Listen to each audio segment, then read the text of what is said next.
mangha-mangha na biyaya ng Diyos, hindi po tayo naligtas. Amen. At hindi po tayo maligtas-ligtas. Amen. Kaya salamat sa Panginoon sa yaman, habag at biyaya ng Panginoon. Tayo ay binago ng Panginoon. Amen. And we enjoy the grace of God. Amen. Kaya dapat ang biyaya ng Diyos ay mabahagi rin natin sa iba. Amen. Sayang po ang grace ng Panginoon, ng biyaya ng Panginoon na kaligtasan kung hindi natin ibahagi sa iba. Amen. Kaya salamat sa Panginoon. Last Sunday is our soul winning Sunday. Amen. Soul winner Sunday. Amen. And this coming Sunday, it is our family Sunday. No? And we should win our family to the Lord. Amen. Kaya itong Sunday, ipagpray natin ating pamilya na nawa, makompleto ang ating pamilya, makapag-invite pa tayo ng mga pamilya madala sa Panginoon this coming Sunday. Amen. Alright, salamat po sa Diyos at ang ating mensahe in Luke chapter 5, beginning 4 to verse 10. Luke chapter 5.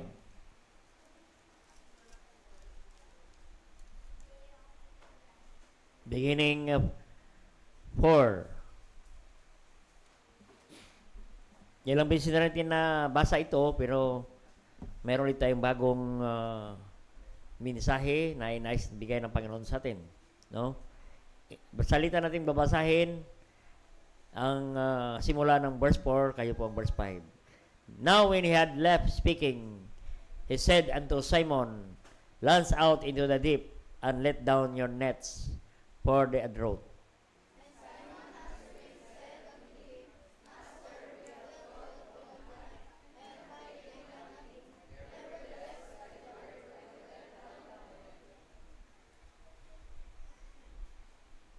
And sana, verse 6, and when they had this done, they enclosed a great multitude of fishes, and their net brake.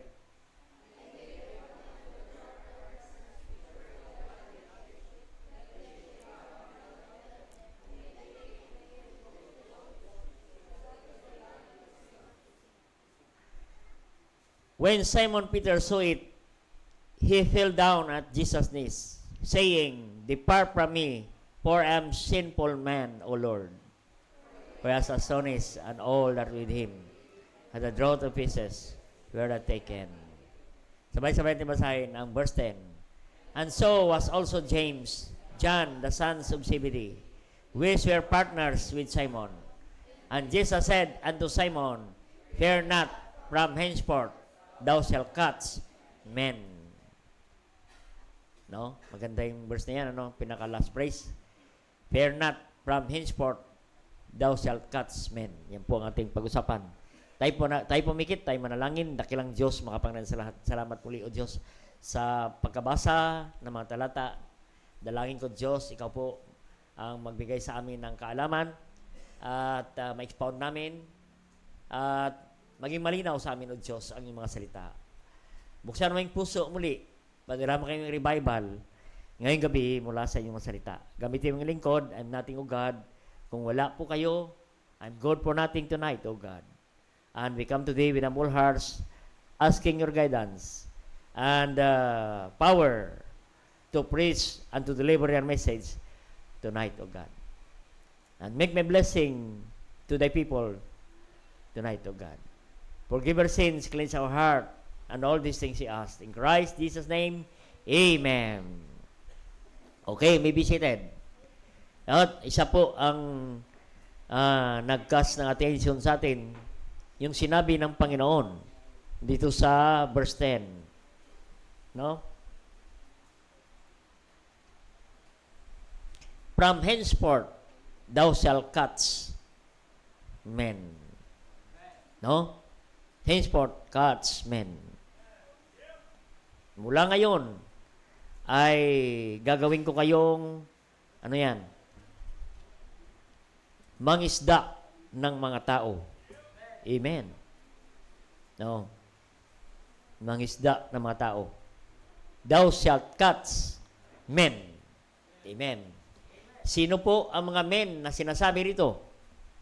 Amen. This is a general term. Pag sinabing men, iba-iba. Maybe we will catch our family. Amen. On Sunday. Catch your family this coming Sunday. Amen. Yung hindi mahuli-huli, hulihin mo na sa Sunday. Dalhin sa Panginoon. Kaya catch men for Jesus.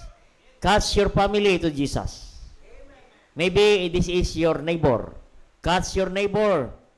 To Jesus. Dalhin mo sa Panginoon.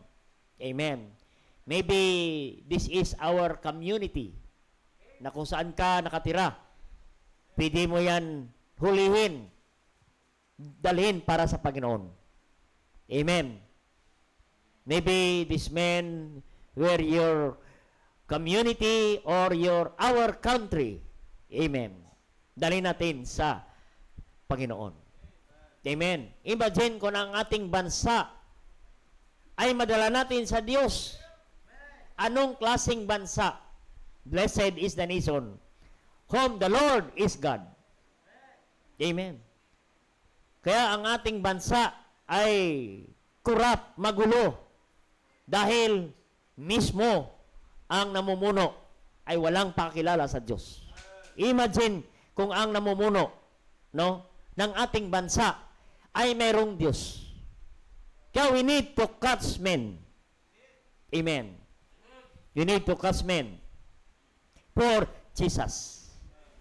Dito po sa nangyaring ito, pagkatapos na ang kwento rito ay si Simon Peter, no? Ito si Simon, ito si Peter. Sino pang kasama niya rito? Si John, James, si John, no? Yan ang mga kasama niya sa partner niya sa pangingisda. Alam mo mga kapatid, itong mga sila po ay hindi sila basta-basta mga ordinaryong mangingisda. They were big-time fishermen. Business. They engage in big fishing business. At hindi po basta-basta nila iiwan ito, kapatid. Malaki po ang kapital ng fishing business or fishing industry. Amen. Ano nang napunta kami sa probinsya, no? Ni-interview ko yung may-ari ng lambat. Sabi ko, magkano po ang iyong puhunan pag makapundar ka ng isang ordinaryong pangingisda sa banggitan ng paglambat? Ang sabi niya sa akin, hindi yan bababa sa 100,000. Maliit, small time lang yan na pangingisda, no? Yung ano lang yan, yung walang makina ang bangka. No. Ito si Pedro, si Simon Peter, si James and John, they were big-time fishermen. No? At sinabihan ng Panginoon, from henceforth, thou shalt catch men. Amen. So, makita natin ang pangyayaring ito pagkatapos na yung isang gabing walang nahuli sila Pedro. Ang sabi rito, we toil all night, we taken nothing. No. Nangisda sila ng magdamag. Kahit isa, isda, kahit isang dilis, isang butite, wala silang huli. Imagine, kapatid, napakabigat ang trabaho ng pangingisda. Amen. Oo, nung kami mo sa probinsya, nakita nila kung paano, no? Ako mismo ay young people pa, no? I engage sa ganong trabaho. Mabigat. No, mabigat. No. At imagine, bigat na trabaho, magdamag na trabaho, tapos walang huli. Oo. Oo. Mas nakakapagod. Amen. Oo. Pagod ka na, pero pagka may huli, nawawala ang pagod. Pero ito, wala silang huli kahit isa. Kaya sila lalong napagod, lalong na dismaya. At halos na silang susuko. Ayaw na. No? At makita natin, kapatid. At biglang sabihan sila ng Panginoon, "Launch out into the deep." Simon, launch out into the deep. Amen. Magdamag. Tapos sabihan sila ng Panginoon, "Tanghaling tapat, iladlad ninyo ang iyong mga lambat." Amen. Launch out into the deep. No? Ano sabi? Sabi ng Panginoon, "Let down your nets." Oh. Ay, ayaw ni Simon. Discourage si Simon. Ano ba verse 5? Simon answering said, "Master, we have toiled all night.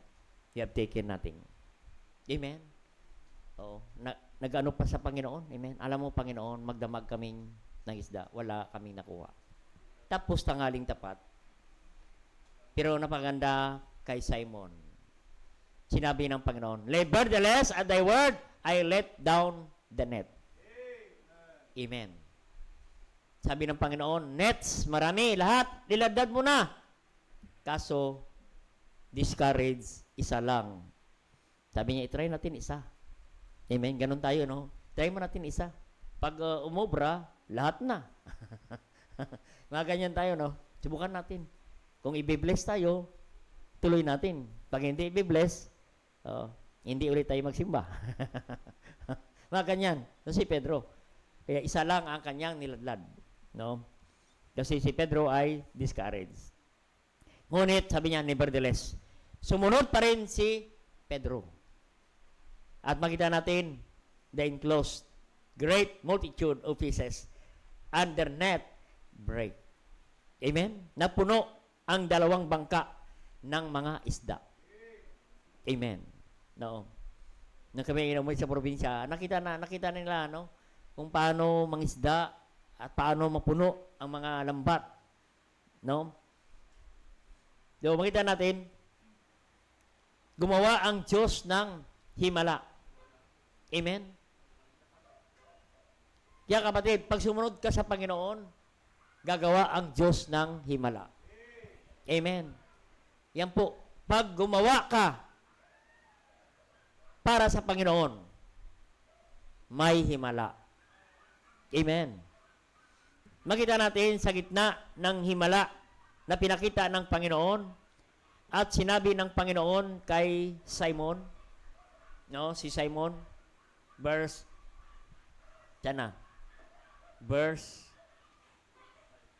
10.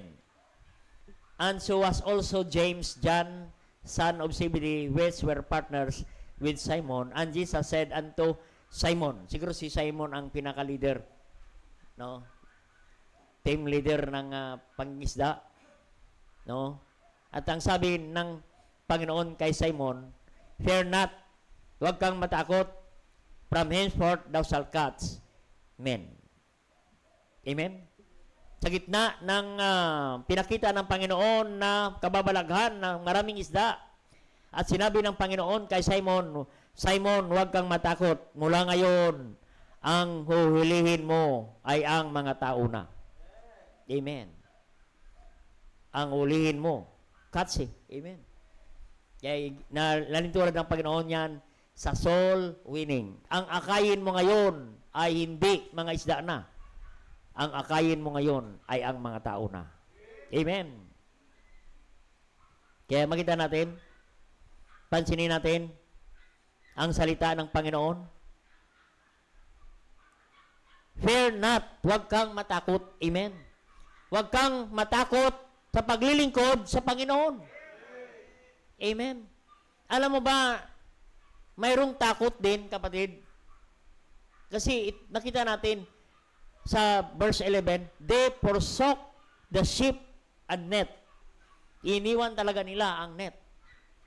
No? In verse 11, when they had brought the ship to the land, they forsook all and followed him. Amen. And followed him. Amen. They forsook all. Amen. Di ba, pag tinawag ka ng Diyos maglingkod, ba, mag-iisip ka, may business ka, may hanap buhay ka. Amen. Naisip rin yan, naisip ni Pedro. Ganon din nga naisip ko noon eh. Amen. Ba, paano? Paano pag naglingkod kami sa Diyos? Oo. Pero makita natin kapatid, sabi ng Panginoon, ito lang natandaan natin eh. Huwag kang matakot. Fear not. Amen. Another word, fear none. Fear none. Huwag kang matakot. Fear none. Diyan kinuha yung pangalan ni Brother Fernan. Amen. Sa fear not. Amen. Makita natin, pansinin natin ang salita ng Diyos. No? Hindi sinabi, fear not, Simon, ngayon, mas marami ka pang isda na mahuli. Pero hindi ganun sinabi ng Panginoon. Amen. Marami ka pang bangka na mabili. Marami ka pang lambat na mapundar. Pero hindi sinabi ng Panginoon yan. No? Yayaman ka pa ng maraming isda. Hindi sinabi ng Panginoon. Makita natin, binago ng Panginoon ang layunin sa buhay ni Pedro at mga disciple. No? Sabi niya, mula ngayon, mangingisda na kayo ng tao. Ibig sabihin, mula ngayon, mag-akay na kayo ng mga tao. No? Tinawag sila ng Panginoon sa paglilingkod sa Panginoon sa larangan ng pagdadala ng kaluluwa sa Panginoon. Amen? Yan, makita natin, tinawag sila sa pag-aakay. Kaya nga, ang tawag sa atin ng soul winning. Soul winning is the main thing. Amen? Soul winning is the main thing. Bakit tinawag na soul winning is the main thing? Kasi ito na ang pang walang hanggang trabaho. Walang hanggang panghuhuli ng mga kaluluwa. Walang katapusan. Amen. Walang katapusan. Habang may kaluluwa, habang may tao, may soul winning. Kaya ang soul winning, hindi natatapos. Amen. Kasi meron akong narinig eh. Ay, kayo na lang mag-soul winning. Graduate na kami dyan. Walang graduation sa soul winning. Habang ikaw ay buhay, may soul winning at mag-akay ka, we need to catch men. Kasi ang graduation sa langit na ng mga Kristiyano. Amen? Kaya ang trabaho natin, mangingisda ng mga tao. Amen? Ito ang sinabi ng Panginoon, ginawa sila ng mangingisda. Magdadala, hindi magdadala ng isda, hindi maghahakot ng isda, ng napakaraming isda, kundi maghahakot ka ng maraming tao para dalhin sa Panginoon. Amen? Kaya ganun din kapatid tayo, no? Katulad tayo ni Pedro, ni Simon Pedro, no? Na si Pedro man ay abala sa kanyang pangingisda, sa kanyang trabaho, no? No, ang kanyang trabaho, no? Ay abala siya. Ito, nakita natin, mas pinili ni Pedro ang ganitong klaseng gawain. Gawain ng Diyos. Amen? Kasi alam niya ang mga bagay na kanyang ginagawa, mawawala, mabubulok. Alam ba, pag ang isda ay marami na, nabubulok, nasisira. Oo. Pag ang isda ay marami sa gabi, oo, maraming isda, tapos wala, di mo alam kung saan mo itinda, i-deliver. Pinamimigay na lang at nabubulok na lamang. Amen? Oo, at tinatawagan ng mga tao, punta kayo dito, kuha na lang kayo hanggat gusto nyo. Kasi wala na eh. Hindi na maibinta. Oo, nabubulok. Ito po ang trabaho ni Simon. Nabubulok, nauubos, nasisira. Oo. So, makita natin, pero ang binigay ng Diyos na gawain, ang pag-aakay, pagdadala ng mga tao sa Panginoon. Yan po ang hindi nawawala, hindi nasisira, o hindi natatapos magpakailanman. Amen? Kaya kapatid, no? Kung tayo ay tinawag ng Diyos sa ganitong gawain, no? Ito ay mas malaga Mas malaga pa ito sa ating hanap buhay. Amen? Mas malaga pa ito sa ating ginagawa. Maging tayo ay mangingisda ng mga tao, magdadala ng mga tao. Yan po ang mensahe ng Panginoon. No? Sabi ito, from henceforth, thou shalt catch men. No? Mula ngayon, kayo na, hindi na kayo magdadala ng maraming isda. Magdadala na kayo ng maraming tao. Amen. Amen. Maraming tao. Dapat ang madala natin sa Panginoon. Dahil ito ang pinakamahalagang trabaho na binigay ni Jesus sa isang mananampalataya na katulad ni Simon. Amen. Kaya nga sabi niya, from henceforth, thou shalt catch men. Amen. Verse 10, no? Catch men. Mag-akay, magdala, mag-invite ng mga tao sa Panginoon. Amen. So po, yan ang ating message. No? 4 question. No? Tayo ngayon. No? 4 question from henceforth to catch men. Unang tanong, who should catch men for Jesus? Yan po ang tanong. Kung tanungin tayo, kapatid, sino po ang inaasahan ng Diyos? Sino po ang sinabihan ng Diyos? Sino ang inutusan ng Diyos? Sino po ito? Si Simon, si James, si John. Sino ito? Who should catch men? Amen. Sino ito? Ang inaasahan ng Panginoon. Amen. Sa palagay ninyo, sino ang sinasabihan ng Panginoon? No. Si Pedro, si Simon, si John ay katulad din natin na mga Kristiyano. Kung tayo ay Kristiyano, tayo ay ligtas, tayo po ang sinabihan ng Panginoon, who should catch men? At ang sabihin natin ay, ako, Panginoon. Amen? Me, Panginoon. I will catch men. Yan ang sagot natin. Amen? Sino? Yung mga ligtas. Amen? If you are saved today, ikaw ang inasahan ng Diyos. Ikaw ang tinatanong ng Diyos, who should catch men? Amen? Sino ang mag-akay ng kaluluwa? Sino ang inaasahan ng Diyos? Sino ang inintay ng Diyos? Yung mga unsaved? Hindi. Sino? Yung mga GW? Wala. Mga reliyon? Wala. Sino ang inasahan ng Diyos sa mag-aakay ng kaluluwa? Amen. Yan po. Sino? Tayo. Kung tayo ay ligtas, no? Tayo ang inasahan ng Panginoon. Amen?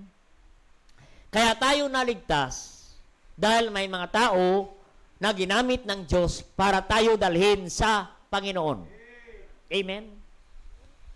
Kaya kapatid, ang soul winning, kapatid, ay hindi trabaho ng pastor lamang, ng mga worker lamang, ng mga choir member lamang. Ito ay trabaho ng mga manampalataya na naligtas. Amen? Amen ba? Are you saved today?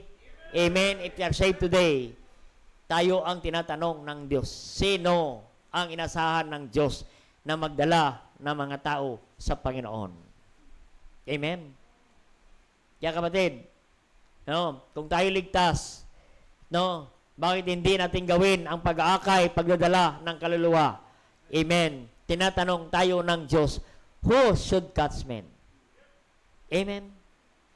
Kaya believers who are saved should catch men for Jesus. Kung ikaw naligtas, tiyak ang langit, aba dapat, kapatid, magamit ka rin ng Panginoon sa pagdadala ng mga kaluluwa sa Panginoon. Amen. Nga kahit nga yung bagong mananampalataya ay pwede na kayong gamitin ng Panginoon. Amen. Yan, una, ang gamitin ng Diyos, the believers who are saved. Number 2, the new converts that should catch men. New converts, amen. Tingnan natin sa John 4:28. John 4:28. Yung bagong mananampalataya, amen. Kaya dapat ang bagong ligtas, bagong mananampalataya, ay pwede na yan magsumama sa pag-aakay ng kaluluwa sa Panginoon. Ang nakakalungkot, matagal ka ng Kristiyano, never ka pang sumama sa soul winning, never ka pa naka-experience ng soul winning. Amen? Kailan pa ba tayo mag-soul winning? Kung tayo ay matured na ba Kristiyano, bagong ligtas, kung ikaw ay tunay na ligtas, new converts pa lang, pwede ka na. Amen. In verse, natin sa 28. The woman then left her water pot and went her way into the city and said to the men, verse 29 and 30, come and see, which told me all things that ever I did. Is not this the Christ? Then they went out of the city and came unto him. Imagine, ang babaeng Samaritana, bagong ligtas, bagong nakakilala sa Panginoon. Ngunit iniwan niya ang kanyang banga. Amen. Baka mahalaga ang banga na yon. No? Nilagyan nila ng tubig yan. Baka nag-iigib yan. Mahalaga ang kanyang trabaho. Amen, sa pag-iigib. No? Pero iniwan niya ang kanyang ginagawa, bumalik siya doon sa kanilang bayan at nag-anyaya, nag-invite. Amen. Sabi niya, hali kayo, come into the city, tingnan ninyo ang taong nagsabi sa akin, no, kung ano ang ginawa ko. Biro mo yan, alam ng Panginoon ang nangyari sa babae ito. Oo. Sabi niya, siya kaya si Kristo? Kaya makita natin, kaya lumabas sila ng bayan at nagpunta kay Jesus. Marami po ang pumunta sa Panginoon kasi mayroong isang babae na bagong ligtas, inayayahan niya ang mga kababayan niya na lumapit sa Panginoon. Amen. Kaya nga kapatid, ang soul winning ay hindi lang para sa mga matandang Kristiyano. Kahit bagong ligtas ka, bagong baptize ka, pwede ka mag-akay ng kaluluwa sa Panginoon. Dalhin mo lang. Kung hindi ka marunong mag-share, dalhin mo. Dalhin mo. At ipakishare nga ito, kaibigan ko. No? Hindi pa ito ligtas. Pasiran mo. Sa mga dito, dalhin mo sa church. Amen. Pag dinala mo rito sa church, nagagawa na sila eh. Amen. Yung babaeng ito, no? New converts. Nag-soul winning na sa bayan at marami siyang nadala kay Jesus. Kaya hindi dahilan na tayo bago palang Kristiyano. Kahit bago kang ligtas, pwede kang gamitin ng Panginoon sa pag-aakay ng kaluluwa. Amen? Kaya makita natin, kapatid, no? Kaya sabi ko nga, ang soul winning ay hindi lang pang pastor, hindi pang worker. Yan po ay sa mga membro, new converts, to our believers who are saved, to every member of this church. Tingnan natin sa Acts chapter 8. Acts chapter 8, verse 4 to 5. Acts chapter 8.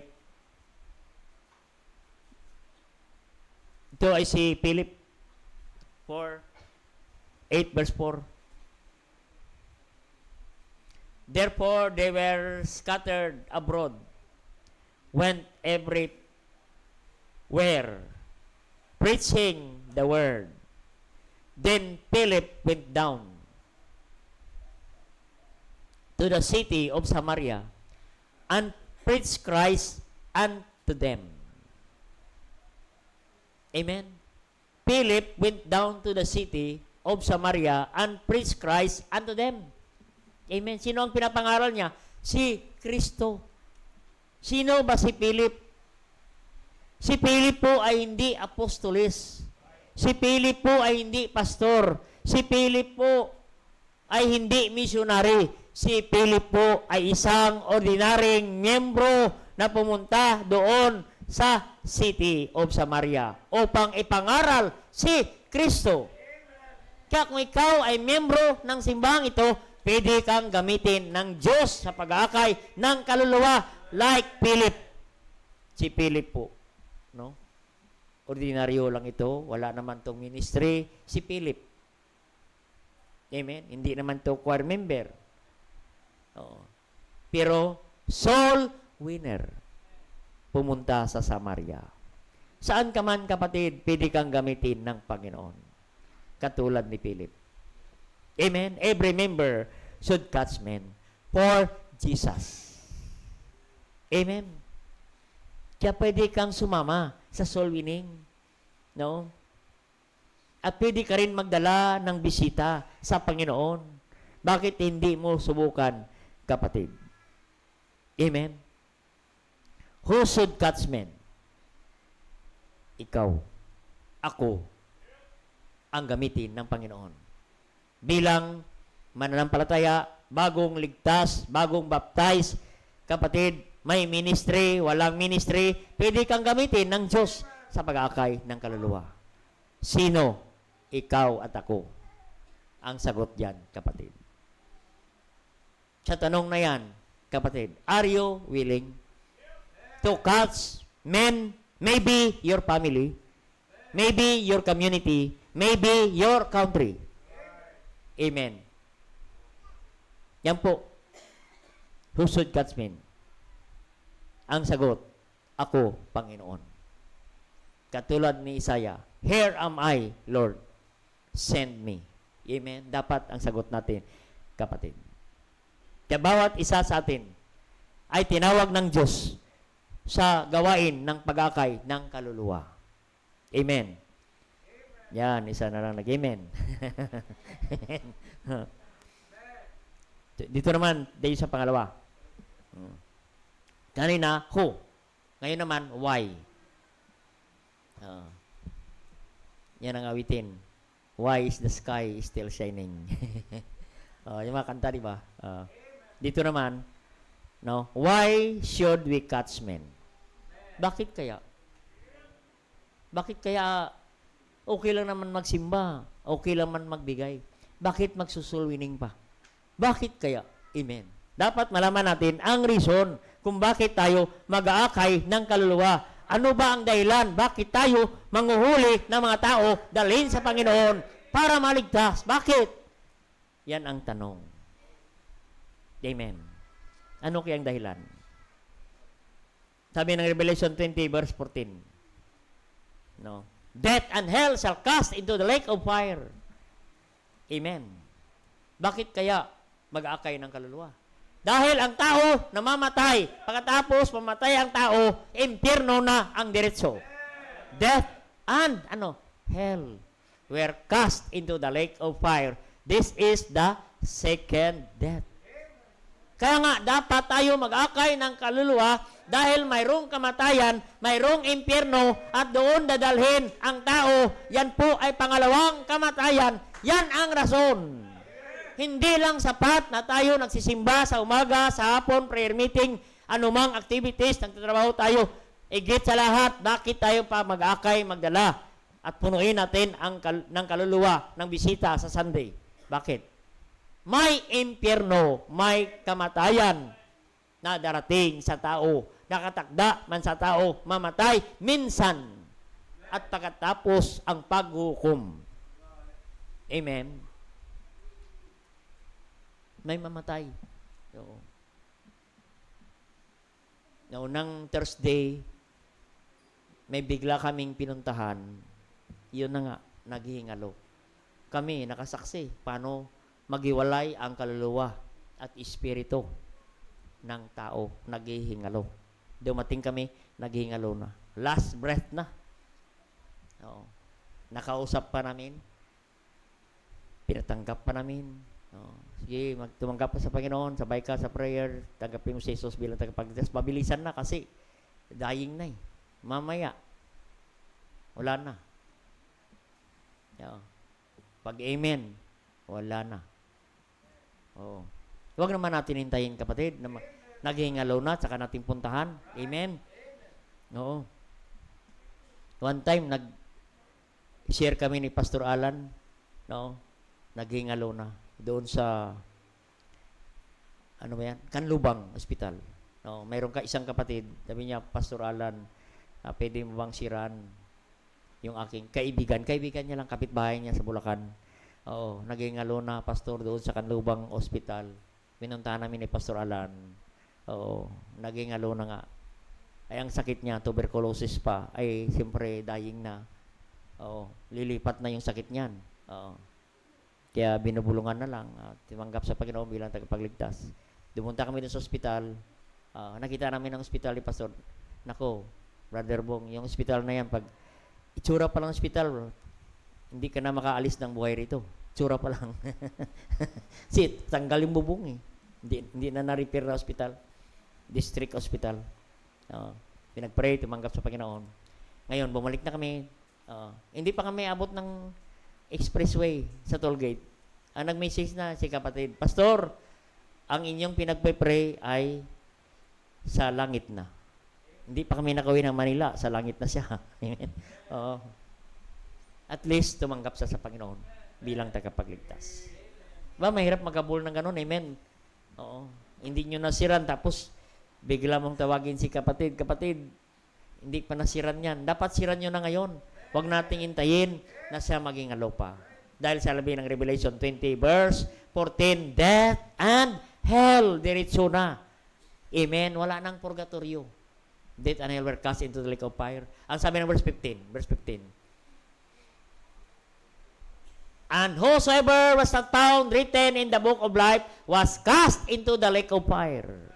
Yan ang dahilan kung bakit tayo mag-akay, why we should catch men, catch our family, our friends, loved ones, because they were cast into the lake of fire. May lake of fire, may impyerno, kapatid, may impyerno. Ang impyerno ay totoo. Kaya bakit natin dalhin ang ating kamag-anak, kaibigan, classmate, kasama mo sa trabaho, kasama mo sa bahay, kapitbahay? Bakit kailangan natin sila dalhin sa Panginoon? Why? Because there is hell. May impyerno. Amen. Para sila maligtas sa impyerno. Amen. Mabigat ang parusa ng impyerno. At tingnan sa Revelation 20 verse 15. Pag hindi nakasulat ang pangalan mo, sa impyerno ka pupunta. Hanggang kailan ka doon? Walang expiration po ang impyerno. Walang expiration.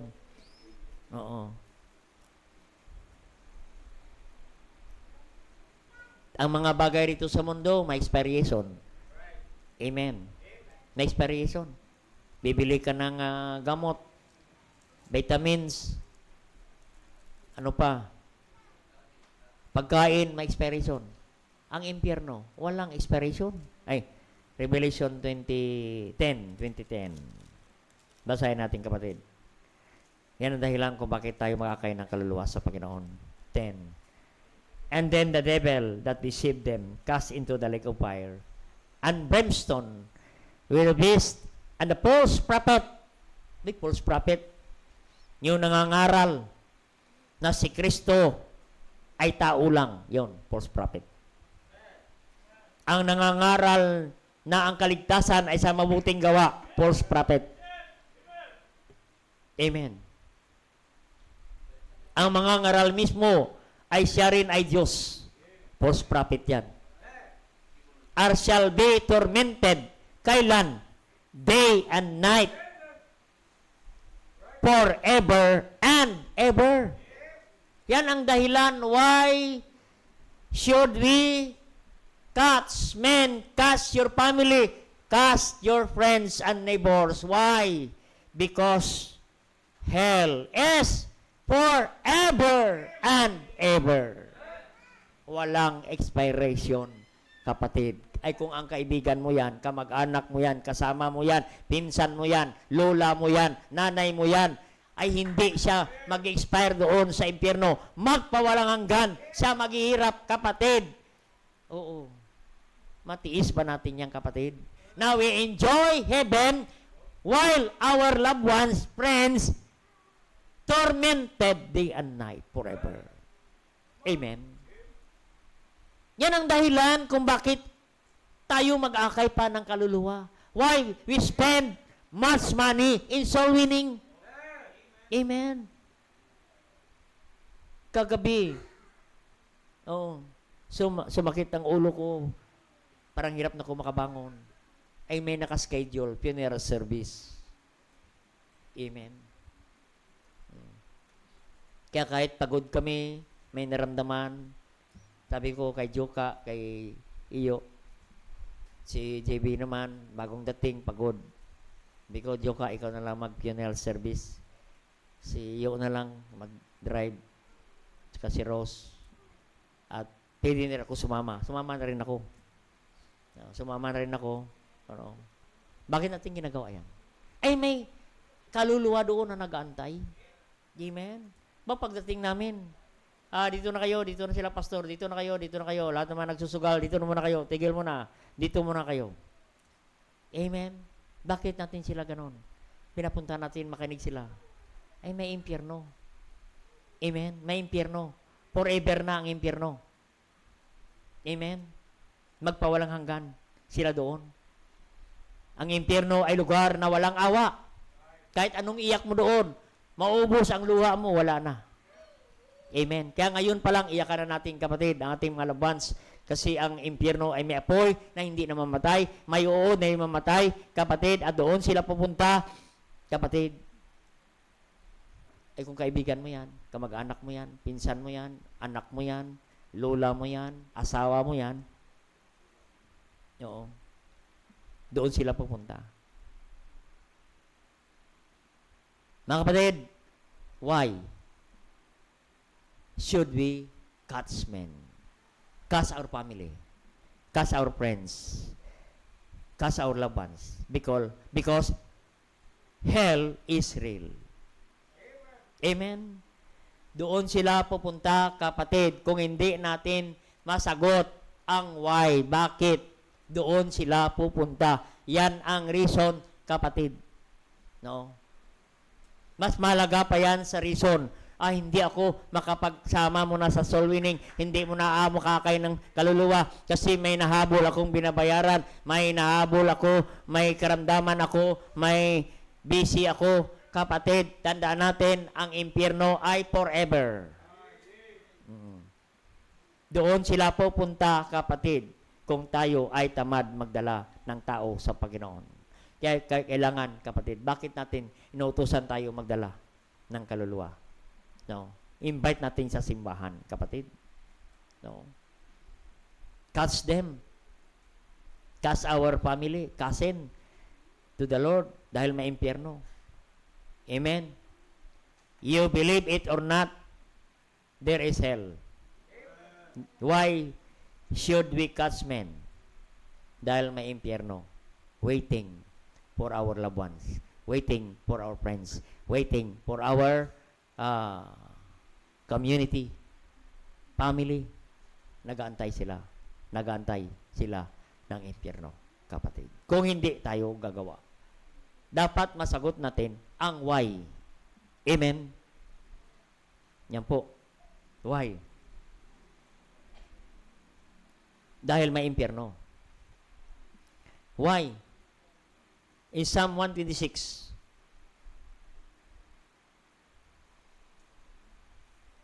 verse 68, natin. He that goeth forth and weepeth, bearing precious seed, shall doubtless come again with rejoicing, bringing his sheaves with him. Bringing his sheaves with him. Amen. Yung nag-share ng gospel, precious seed, this is the word of God. doubtless come again, rejoicing. Ang masayang Kristiyano ay ang nagdadala ng kaluluwa sa Panginoon. Come rejoicing. Amen. Why should we catch men? Amen. Para ano? Para tayo maging masayang Kristiyano. Amen. Masaya. Come with rejoicing. Amen. Pag ikaw ay discouraged, mag-soul winning ka. Maging masaya. Amen. Masaya ka. Amen. Rejoicing. Kaya kapatid, hindi na panahon na ikaw ay ma-open pa. Hindi na panahon na ikaw ma-discourage pa. Hindi na panahon na ikaw ay mag-backslide pa. Because there is hell. May impyerno. Amen. Maging masaya ka sa buhay mong Kristiyano. Kaya matamlay tayong Kristiyano kasi never ka sumama sa soul winning. Amen. Isa pa sa masaya, ang langit masaya. Luke 15 verse 10, likewise I say unto you, there is joy in the presence of the angel of God over one sinner that repented. The angel of God, ang anghel sa langit, mga anghel sa langit, masaya, nagpapalapakan sila sa langit. Wow, may isa na naman na naligtas. Oo. Masaya ang langit.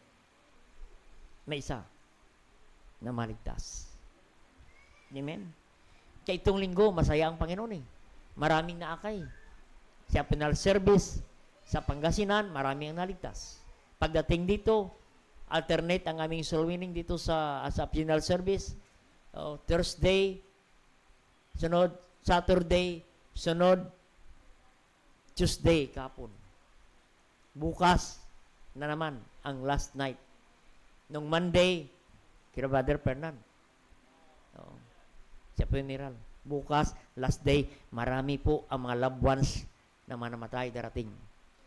Magpipreach kami ng gospel. Sa Biyernes, libing na. Marami ulit dadalo, marami ulit maligtas. Amen? Imagine, ang langit masaya.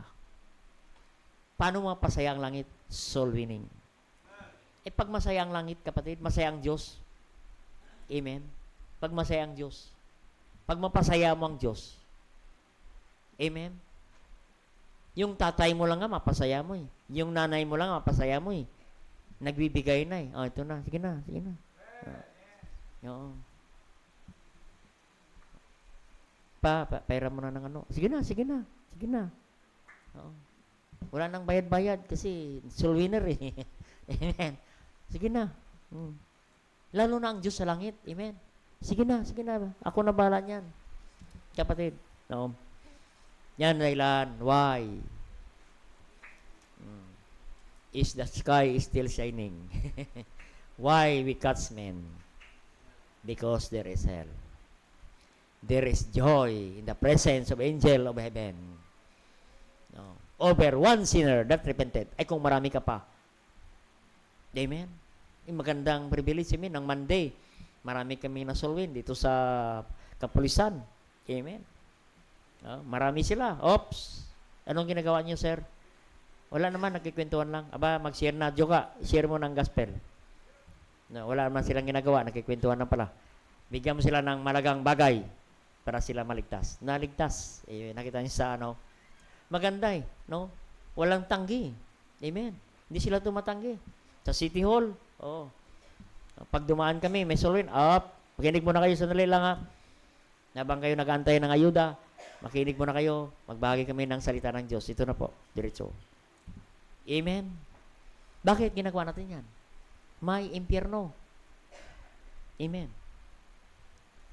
Yun, number 3 na, number 3. Masagot natin ang matanong.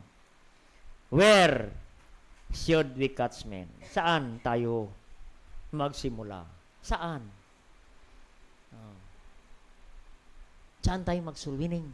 Acts 1:8. Ano nakalagay dyan? Acts 1:8. Nakalagay sa last phrase. Ye are my witnesses, beginning Jerusalem, Judea, and Samaria, unto the uttermost part of the earth. But ye shall receive power after that the Holy Ghost is come upon you. Amen. You receive power after this. The Holy Ghost is come upon you. Ikaw ay naligtas, mayroon kang Holy Spirit na sa'yo. May power ka. Para ano? To be a witness unto me, both in Jerusalem. Ano Jerusalem? Your family. Saan ka pa magsusoul winning? Aba, huwag ka nang pumunta sa malayo pa. Nandyan na, kausap mo lagi, kasama mo lagi sa bahay. Yan na, kapatid. Baka hindi paligtas yan. Ba? Dalhin mo na sa Panginoon. Amen? Invite mo na. No? Kapatid, Sunday, sama ka sa church. No? Imbitahin mo. Nay, punta ka sa church Sunday, Nay. Special day, Nay. Pagkatapos ng simba, Nay, kakain tayo sa saan? Max, Nay. Katabi ng Max, Nay, diyan tayo kakain. Akala mo sa Max, katabi lang pala ng Max. Yan po. Huwag kang maghinayang ng gastos. Pakainin siya kasi nadala mo sa Panginoon eh. Amen. For what shall a profit a man if shall gain the whole world and lose your own soul? Anong pakinabang yan, kapatid? No? Mas malaga, ginastusan mo para madala mo sa Panginoon. Amen. That's a great investment. Ano ang unahin natin? Jerusalem. Oh, where should we catch men? Your Jerusalem. Your family first. Dalhin mo sa Panginoon. Amen. Sino ang iwin natin? Hindi lang may unsaved, dalhin mo sa Panginoon. Yung mga nag-backslide, dalhin mo rin sa Panginoon, iwin mo sila. Oo, anak, matagal ka na hindi nagsimba. Pumapangit ka. Kailangan, para gumanda ka, magsimba ka. Mga ganyan ba? Amen? Anak, maganda ka, pero lalo kang gaganda pag ikaw sisimba. Pakainin kita mamaya sa restaurant. Oo. Yan po, mga kapatid. Unahin natin ang mga loved ones, family. O, sa Sunday pala, family day natin, ay pakainin ko kayo, mag-dinner tayo sa gabi. Maganda ka. Kasi maligtas eh. Sila eh. Amen. Mga nababackslide, invitein mo, anak, magbalik loob ka na sa gawain, sa ministry. Pag kasimba ka sa Sunday, kakain tayo. Amen ba? Yung tatay nga, nang bumalik yung prodigal son, anong kinatay niya? Baka eh. Biro mo yun, baka. Amen? Kaya ganun din. Pwede rin tayo, anak, pagka magsimba ka Sunday, maganda ako ng baka. Amen? Wala na nag-amen. Bibili ako ng corn beef. Lagyan natin ng repolyo para dumami. Mga ganyan ba? Amen? Oo. Kaya makita natin, kapatid, unahin natin ang ating pamilya, ating tahanan. Amen? In Luke 19 verse 9, Luke 19 verse 9, ito naman ang istorya ni Zacchaeus. Imagine si Zacchaeus ang naligtas. Amen? Kaya nga merong verse tayo, for the Son of Man is come to seek and to save that which was lost. Amen? And Jesus said unto him, this day is salvation come to this house, for as much as he also is also a son of Abraham. Amen? Biro mo yan, sinabihan si Zacchaeus. Zacchaeus, ngayong araw na ito ang araw ng kaligtasan ng iyong pamilya. Ako ay pupunta, bibisita sa iyong tahanan. Imagine, ang Panginoon mag-soul winning doon sa bahay ni Zacchaeus, na si Zacchaeus ay isang kurap. Oo. Tax collector, marami ang malita ang nakuha niya. Oo. Daming basura ang nakolekta niya. Pagkatapos, pumunta ang Panginoon sa bahay ni Zacchaeus. Sabi yung mga tao, pambihira naman to Panginoon. No? Ako yung mabait na tao, tapos di pumunta sa bahay si Zacchaeus.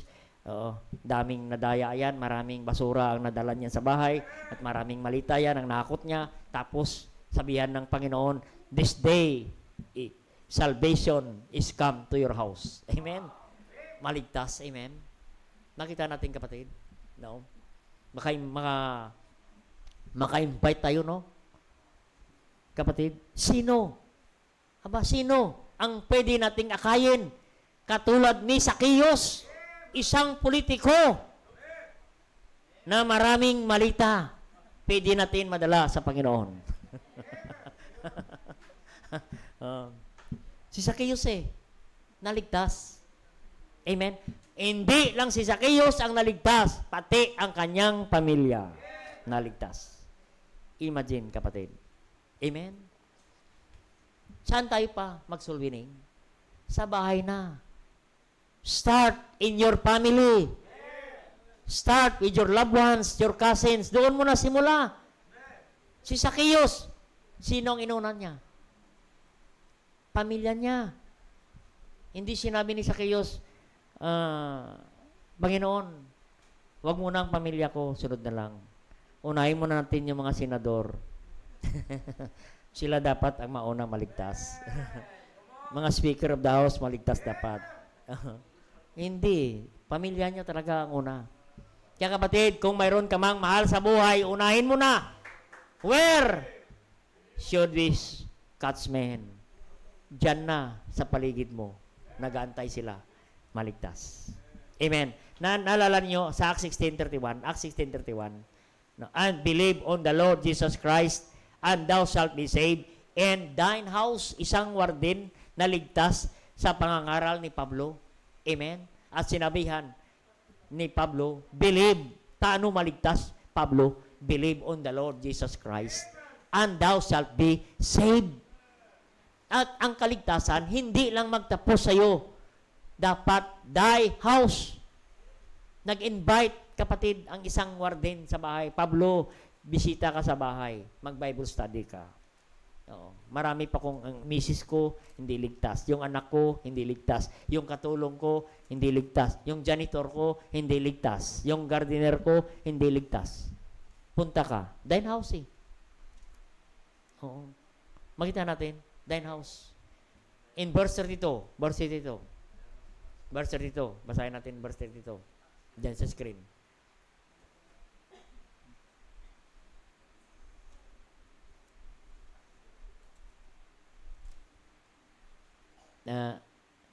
Anong sabi ng 32? And they spake unto him the word of God unto all that were in his house. Mag-Bible study kayo sa bahay.